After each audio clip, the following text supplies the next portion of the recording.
Hey, Fiends fans, this is Mike Fitzgerald, Madeline. Joshua.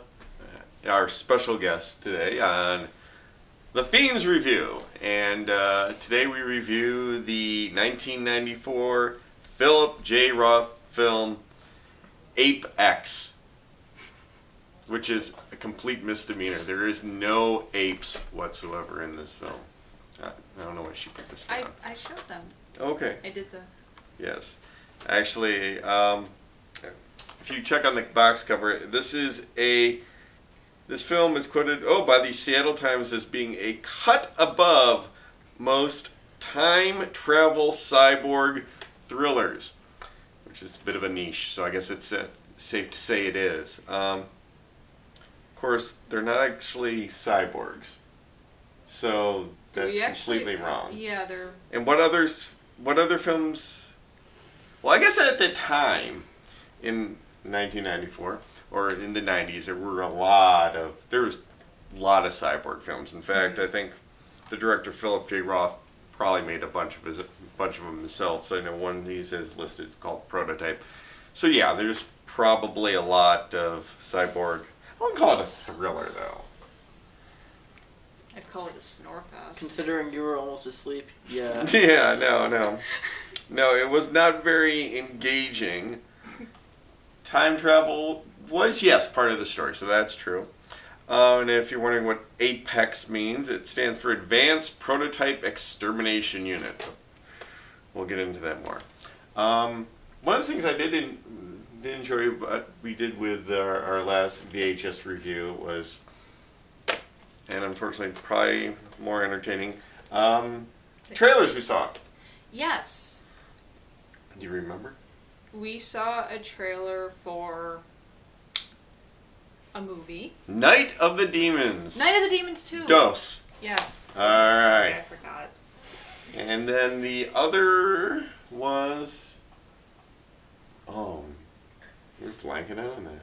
I thought it was only Night of the Demons. No, there was a second one. Anyone in the peanut gallery remember what the other trailer was? No. Any of the cats? There's could have sworn there was two trailers on that. So, No, just the one. This movie was so boring and bad that we have tried to wipe from our memory We have the last blacked 2 out hours. part of it, yeah. I was close to falling asleep. But I didn't feel... I was still listening. Yeah. The part I fell asleep on just involved the filling of time where the robots went after our squadron. That was most of the movie. Yeah. I guess we got to discuss what the movie is about. I guess we can keep it simple. Well, Rick Santorum is a scientist. And Duke Nukem's his partner. No, Duke Nukem doesn't start out as partner. No, Rick Santorum basically goes to 1973, where he screws things up and goes back. Where does he come from, though? To 2073. Because you always travel exactly Yeah. 100 years, either into the past or the future. To the date. To the date. To the yes. date. Yes. And then he goes back, and everything is this. It's now this dystopian, post-apocalyptic future where I don't think it's people dystopian. I don't think that's the right word. It looked like it sucked. I know, but I don't think dystopian's the right word. They put Fallout 3 as a dystopian future, Oh, and okay. I'd rather be in that universe than this one because it's more interesting there. Okay. And people are infected with this virus, and there are robots trying to kill everyone.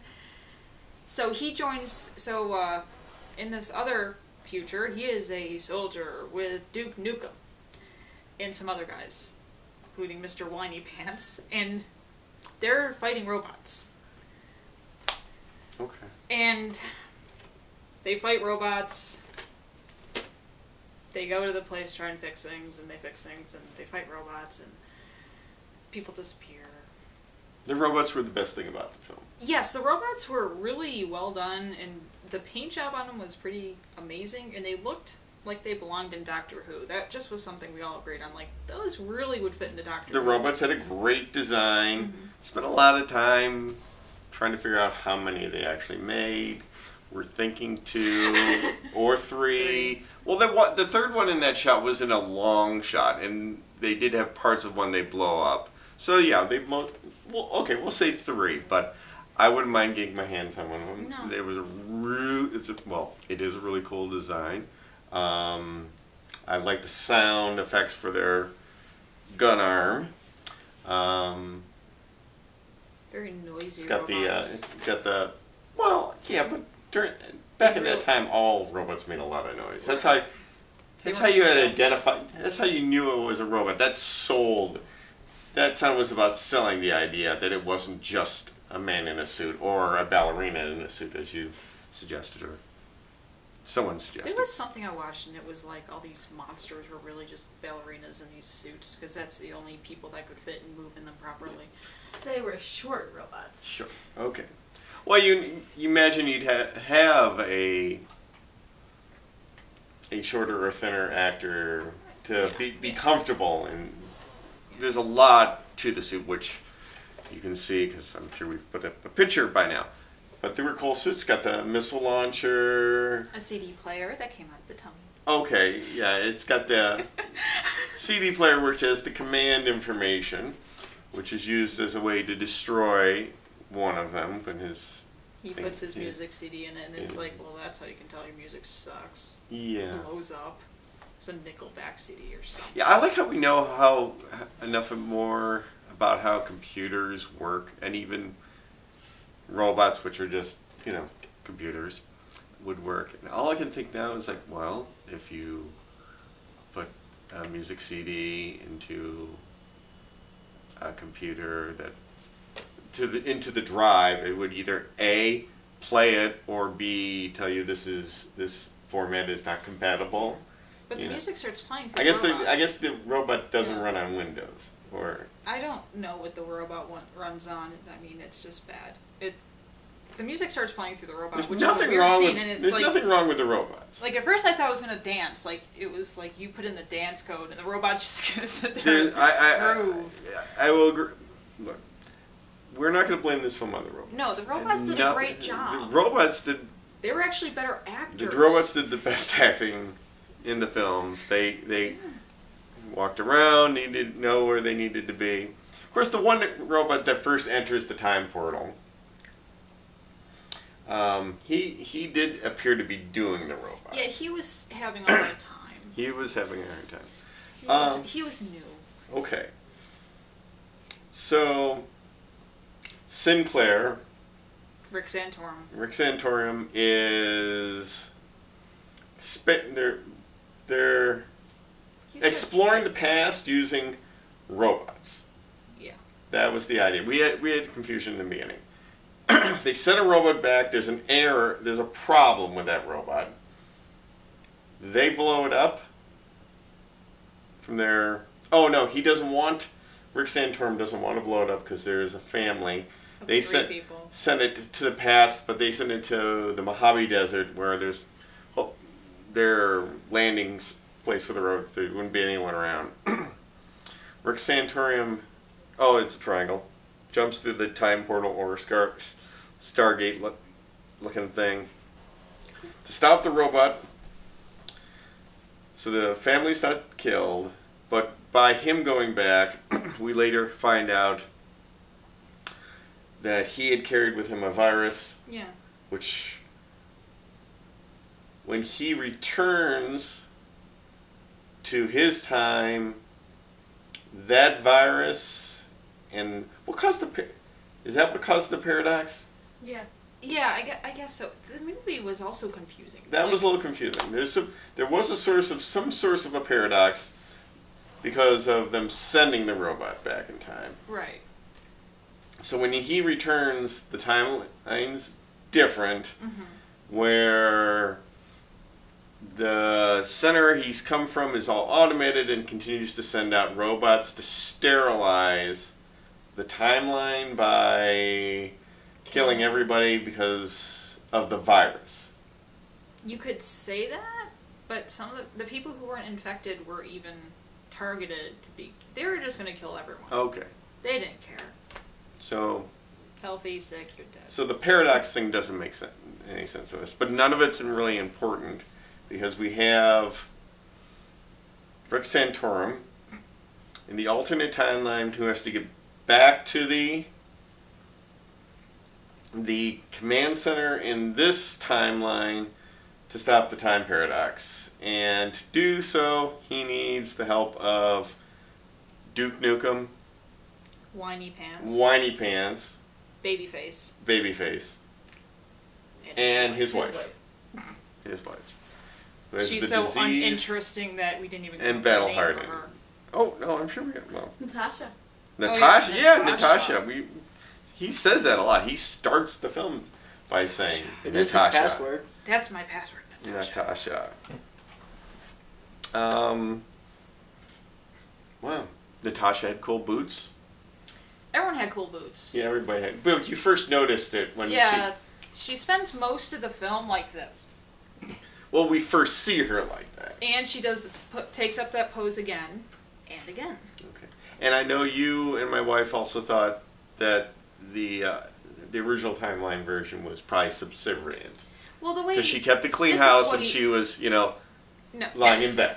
No, this is how he says it. He goes, "She went from my wife to being a war-hardened soldier," and it's like, my wife to this. And I'm thinking the only opposite of that is, and she made the best cookies and all this. It's not like my wife, the caring pediatrician who's now a cold-hardened soldier. It was, no, my wife, cold-hardened soldier.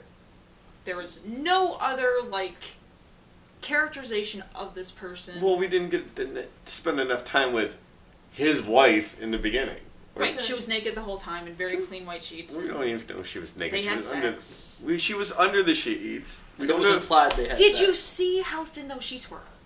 No, I wasn't It was like really Nicole paying attention. Kidman in the Batman Forever film. There's no way she's wearing anything under Okay, the then sheets. fine. She sleeps naked. What's wrong with that? Nothing, but that's all we I know sleep her. naked. I mean, That's cool. okay.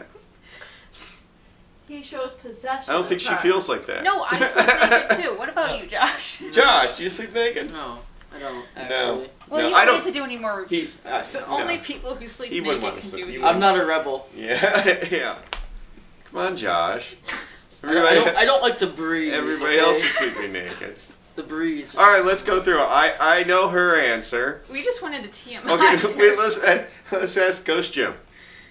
Ask me what? I Did can you sleep? answer. Oh no, forget that. We don't need it. We don't need to know what. Does Jim sleep naked?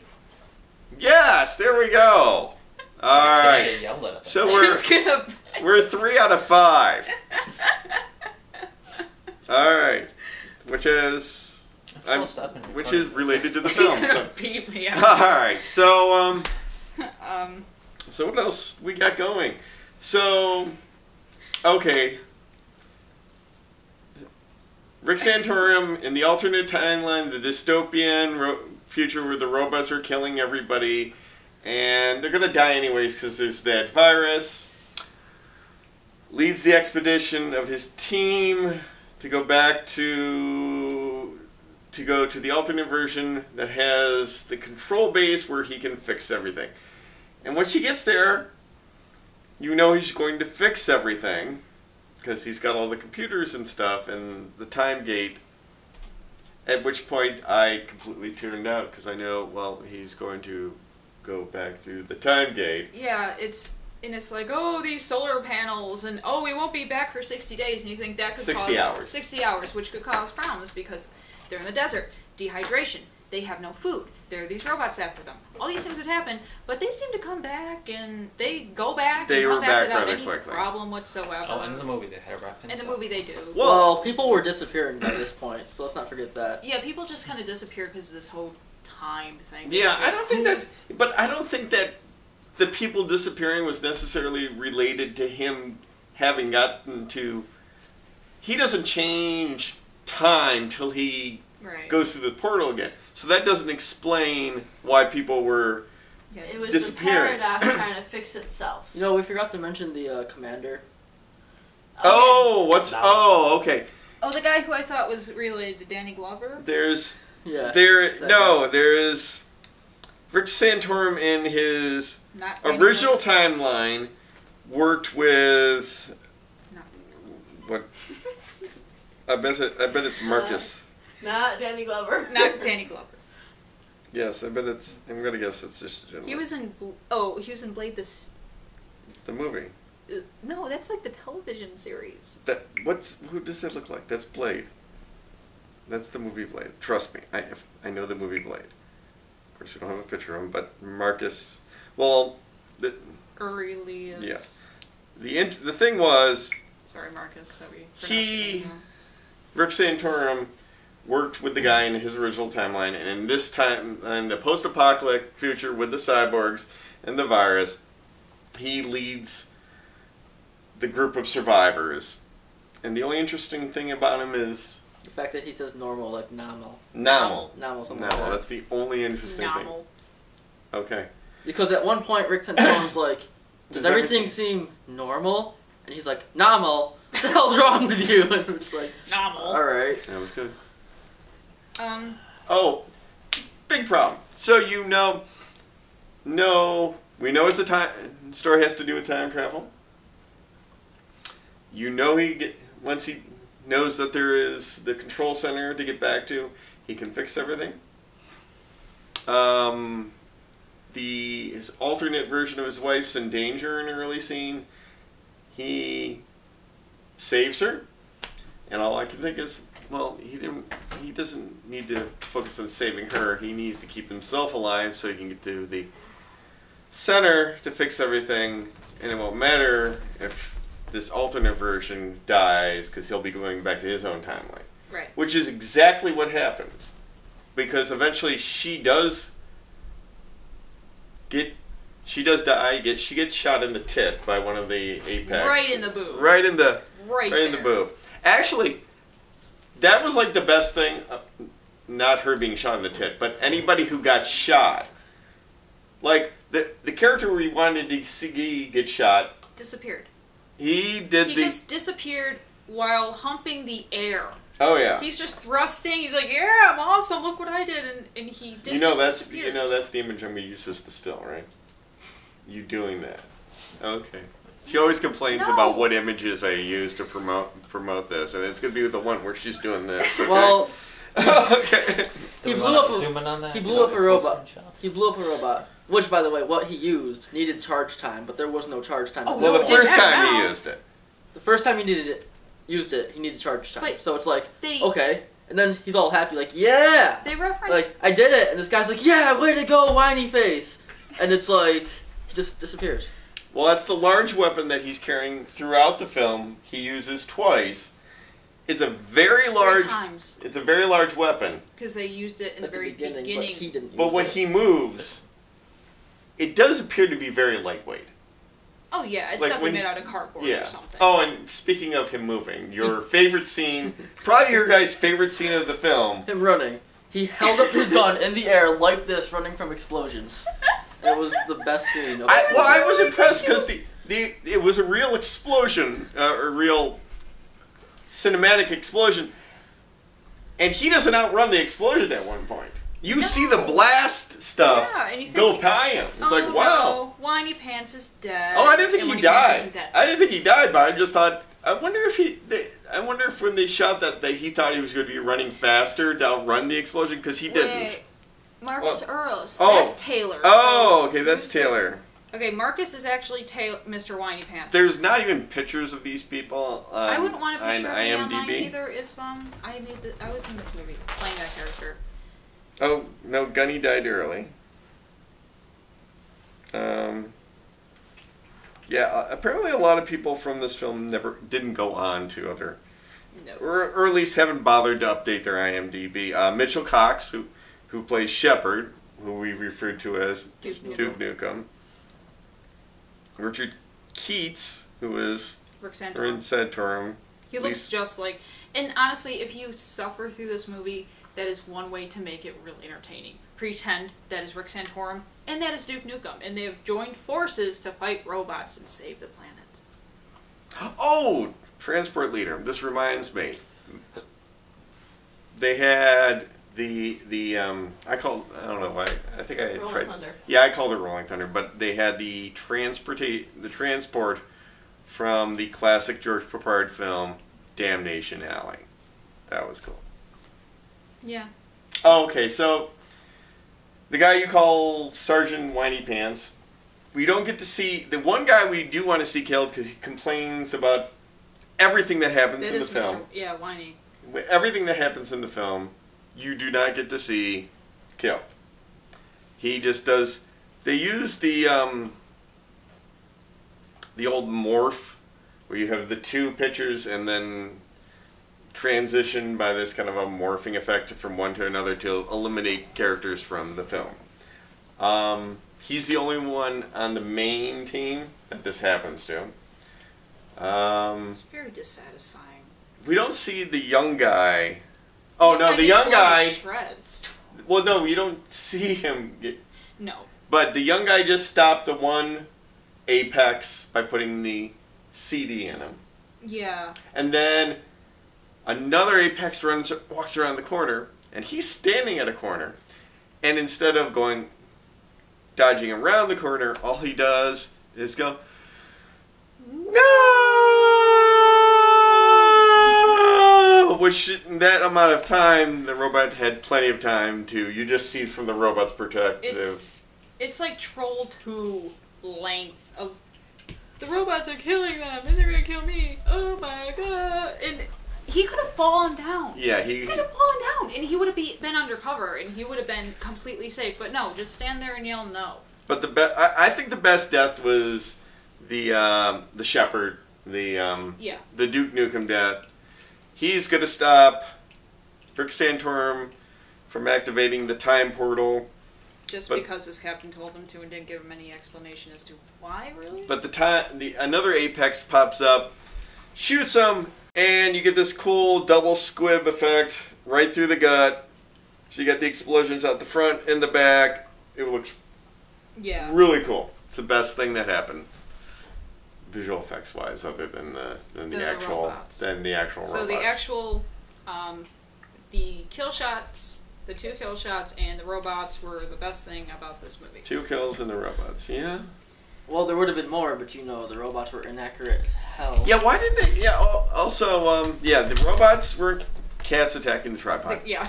The robots, even at close range, weren't great shots. I understood that the humans just had to.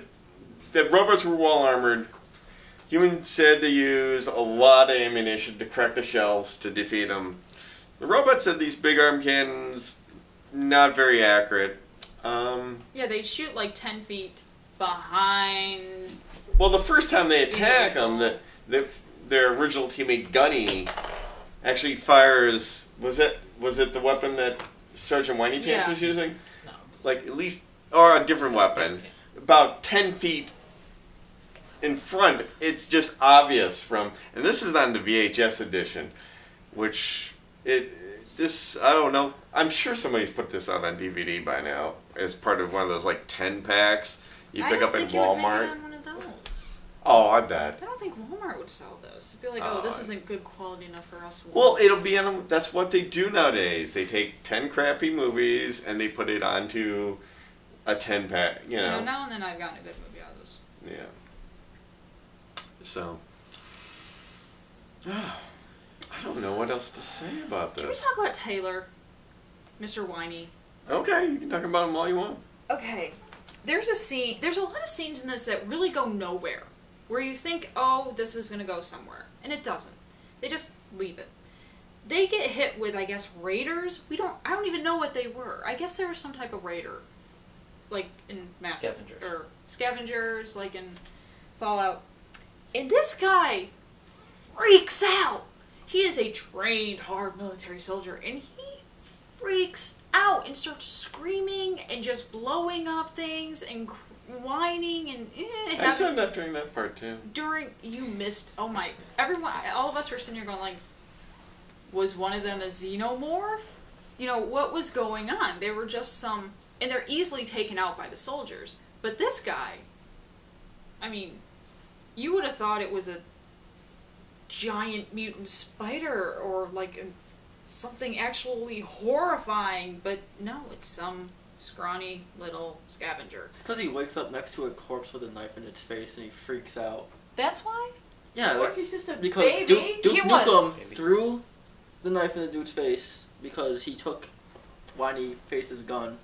And he got mad And and then the he, wife like, helped save him. Woke up, started screaming, took the gun, shot the guy with the knife in his face because That makes no sense whatsoever. that's The what he should corpse? do. Yeah, Okay, as I said, Right. I fell asleep during that part. the corpse you with the get- knife in his face, and he like runs out screaming at the top of his lungs, and they're like, "What the hell are you doing?" Like, And he shoots off something and throws like a few grenades. I think it was a grenade launcher, maybe. Really? I don't know. It seemed like it was Overcompensate much?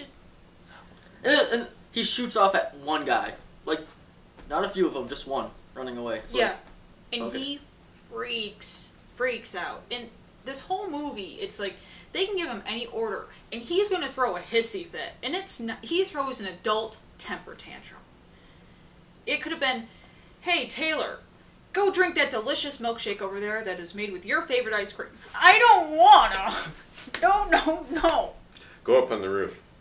No. We just got here. I I'm don't not going want- up on the goddamn roof. I just. You have somebody else go up on the goddamn roof. They complain that's Not fun going on outside. the roof. He's like, "I'm not going outside again. It was scary out there." And they're on the roof, and it's still enclosed.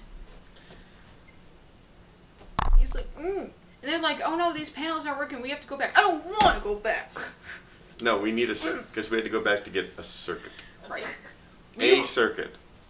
All he needed to do was just Not a And panel, stomp but we his needed foot. a circuit. write a circuit, and they kind of just stroll there and stroll back like it's no problem. Oh, no.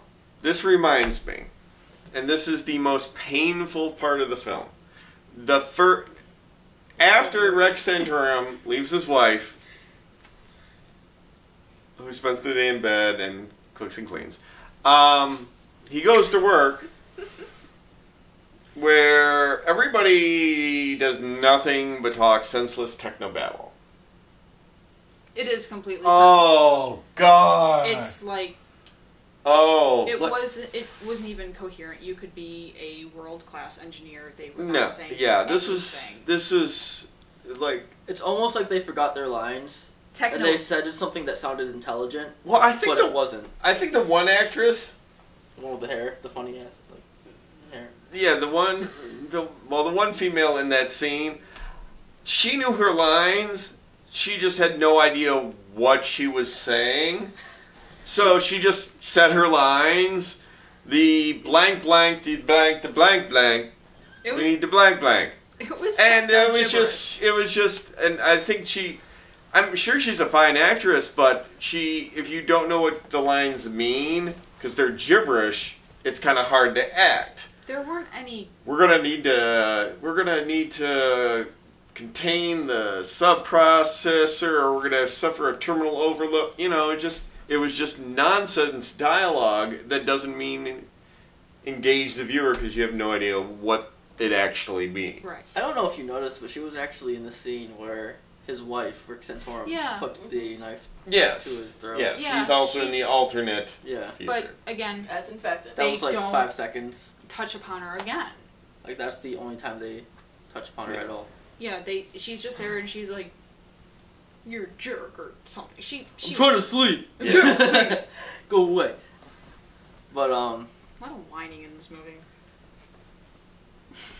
I think they had like I think they just found out what red lights were too, because they used that a lot in this movie. But that was to separate like the zones for the infected, because everybody has the little Indicator. LED light thing on it to The implant. impart it in there. Some bio Chest. thing that can tell if Chest. you're infected or not. And either you have the green light on and you're infected, or the red light on and you're No. No, it's green the light other on, way you're around. clean. Red light on, you're infected. So if you have a red light on your body and the little LED, you hang out in the red zones unless someone calls you for a mission, which is going to be a suicide mission. And Rick But- Santorum loves touching his wife's bio implants. Which is also on the outside of her armor too. The best part about this which feature, doesn't make any sense. the best part about this feature is these soldiers meet a guy who's like, you can tell he's just completely out of his mind, whatever. And he's like, oh yeah, I ripped mine out. I almost bled to death. And then like at the end of the movie, Duke Nukem rips his out without issue, just like throws it on the ground. Yeah, and you but could say that's because he's Duke Nukem. he's Duke Nukem, you know, or Shep. Well, he's doing the film. He is pretty badass, he is pretty cool. I mean, he did. I liked. I think one of one of the lines was when he talks to Rick Santorum. I've known you for 3 years, and now. I always thought you were like a pansy. Or... Oh yeah! Oh no! That was his first line. Oh, It's yeah. like, oh, I always assumed you were a pussy. But then he says, I've known you for 3 years, but in the last day, you seem like someone I just met, and I still don't like you. And the line was kind of delivered, It was in delivered a better weird way because I guess it was supposed to be really snarky and kind of sarcastic and kind of like him, like, oh, I'm the big bad guy and you're this dorky little guy and I'm poking fun at you, but it came off like, and by the way, I'm going to kill you so painfully when you walk out of here, but then he just smirks at him. Yeah, no, It was really deliberate. They had an interesting relationship, and I didn't. Yes, he did want to stop him at the end from going through the time portal, but I don't think Duke Nukem Shepard was a bad guy. No, Duke wasn't a bad guy. Even if he thought that, even no matter what he said, and even if he said, no, we've got to leave these people behind, or no, we've got to leave them behind, he wasn't a bad guy. No, he was there to kick ass and, chew bubble gum. He just said he was the only one with access to bleach in that dystopian. He was the only one in future. this movie with balls of steel. Yeah. We were quoting Duke Nukem the entire movie. I thought Mike was going to kill us. I just And was making references to Fallout, Stargate. Didn't you mention Star Trek at one point? I mentioned Star Trek at one point, yes. And Doctor Who. Oh yeah, because Then we talked about their armor a little bit. Yeah. And that's about it. well, He said it didn't look comfortable. they were wearing camouflage, desert camouflage, under their black armor, which didn't really make sense. If you're gonna, go one You're way. asking for sense. One way. I'm just You're saying. asking from sense out of this just movie. one way or the other. This is one of those movies where if you put logic into it, your brain will bleed. I think what it was is it wasn't a movie about the story, it was a movie about robots. And I'm thinking when they went to make it, they said, look, cool robots. And somebody who has money to make movies goes, those robots are cool. Let's give those robots a movie. And it was just on the strength of the robots. I don't think, really if was, we yeah. didn't have those robots, we wouldn't have seen the They movie. tried They to add looked some cool. complex time travel wasn't storyline that- and all this crap, and it was like you could have people versus robots, and guess what? We would have been happy. I don't recall when Terminator came out. I'm sure this is just another in a long line of movies that emulated, in some sense, the Terminator. Where you got time travel, cyborgs, even though they weren't, cybernetics. Cybernetics, robots. That combination, it's a way of cashing in on it. That's all it was. There's a lot of things that just didn't make sense in the movie at all. Yeah. He was the carrier of the virus, apparently. I think they just tried too hard to make it like this in-depth thing. And then it fails. It wasn't. It was bad. And there's so many. He comes back and his wife is pregnant, and it's like. But he finds out he was the original carrier of this horrible virus that's killing all of mankind, and the light thing never was red on him. It should have been red. They have sex in this dystopian future, and the day after that night, he's infected already, and he goes back to it. Well, you got to think. It may not. He could have gone back in time. See, he went back in time from 100 years in the future. He could have had a cold, which is a cold or a flu, and flus change. They always come up with new flu shots, flu and vaccines, because it's always changing. The flu of now is going. The flu of 100 years from now is going to be different from the flu of today. So he could have brought back a flu virus that they've been keeping up on. You know, they're closer, like, they have a vaccination for, but we don't have a vaccination for it. And this is why we're on the, let's say, 11th generation flu virus. He's on the 99th generation flu virus. Okay. He comes back with a hint of that, and then it still has 100 years to evolve from the 100-point age. You know, I'm not a biologist, but that could have been it. He could have gone back with a cold or a flu from a future bug, and that destroys I'm actually mankind. I don't know how it causes paradox, but I'm actually confused about the ending now that I think about it.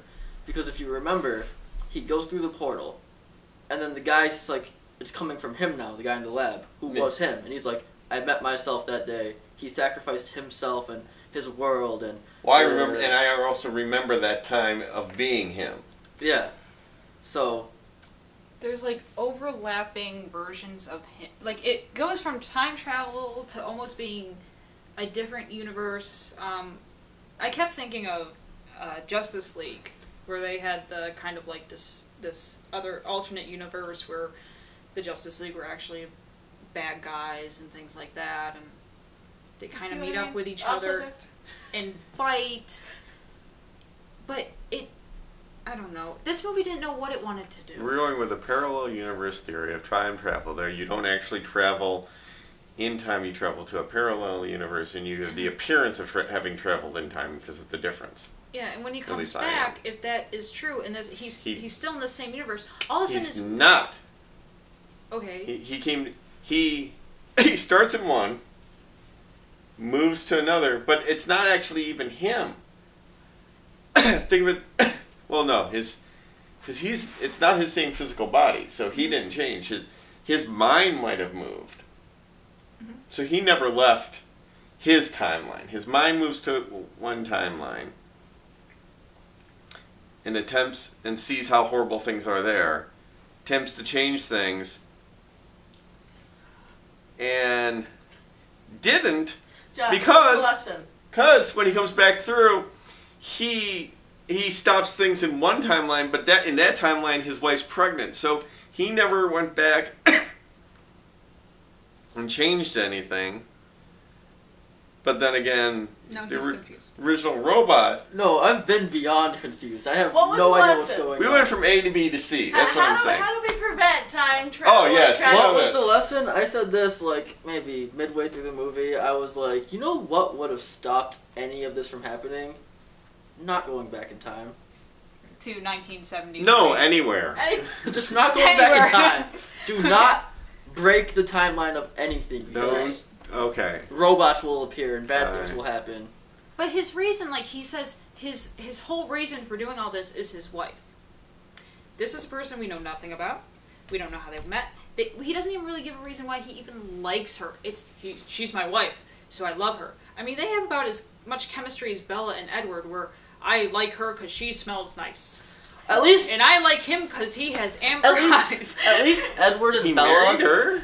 At least Edward and Bella can admit... Why? Because she started. Okay, at least they can admit they're horny for each other. Like, yeah. Edward is from the start. He's like, I want her.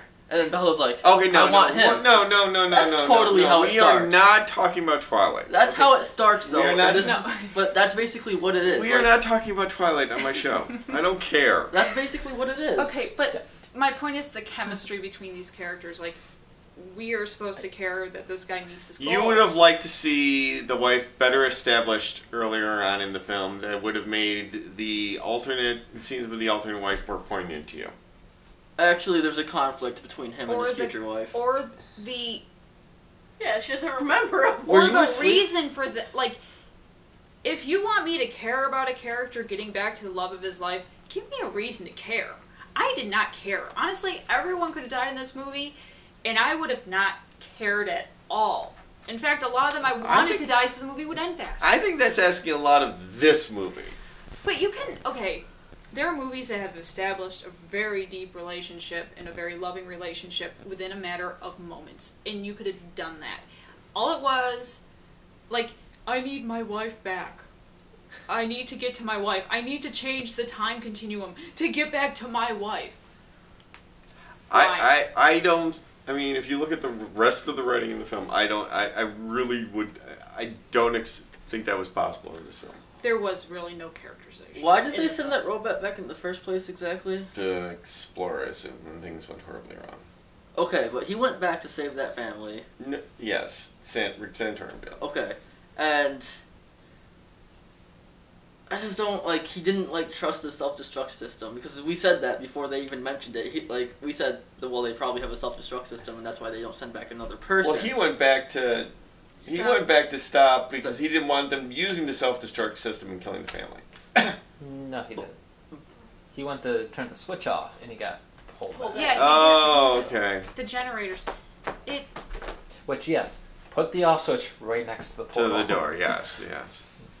But that comes into play because when the future Rick Santorum comes back through the time portal, he's conveniently placed he just go goes like that.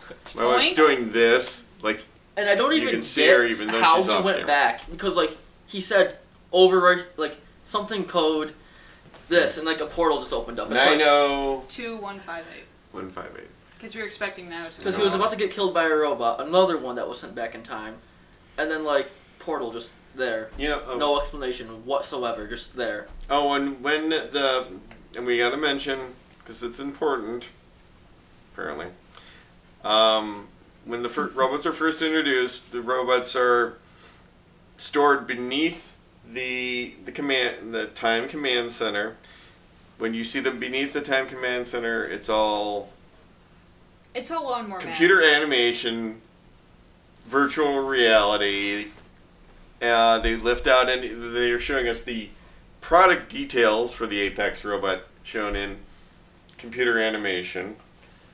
And whenever he uses the computer, he's got virtual boy. I think it's more like the Spock terminal from the original series. Don't insult Spock. But he looks into that, and he's given different menus to choose from, and some menus involve going down a virtual tunnel to another menu, and there's a nice voice. And it looked a lot. I don't know why why they kept choosing to override this and not override that. They wanted to, like, something with the power. Someone who got a lot of money to make a film shouldn't have gotten a lot of money to make a film. I don't know what the budget on this is, and I honestly think that the people that gave it a green light should really change careers. Yeah, but they probably did fine on this film. I almost feel like mentioning the credits in the beginning with the lights. Oh yeah, it's a loop of a computer animated. You've got screensaver. You've got two horizons of computer generated blocks that you're flying between, and then you've got these will-o-wisp kind of lights that keep coming forward, and there's always this one from off on the right that comes right in and blinds you, and then it loops the thing till at the end, when you finally get the triangle, and then we start the movie. But it was the combination of robots, guns, some computer animation that got this film made, and I bet it did. I don't know how it did, but I'm going to bet it made somebody some money at the time. It was 1993. I guess you could say this movie was nominal for its time. Oh, okay. Nothing we can say can beat that. I sincerely think we should close on that. All agreed? Yes. All right. Thanks for watching the Fiends Review A.P.E.X. Which contains actually no apes. All right. See you next time.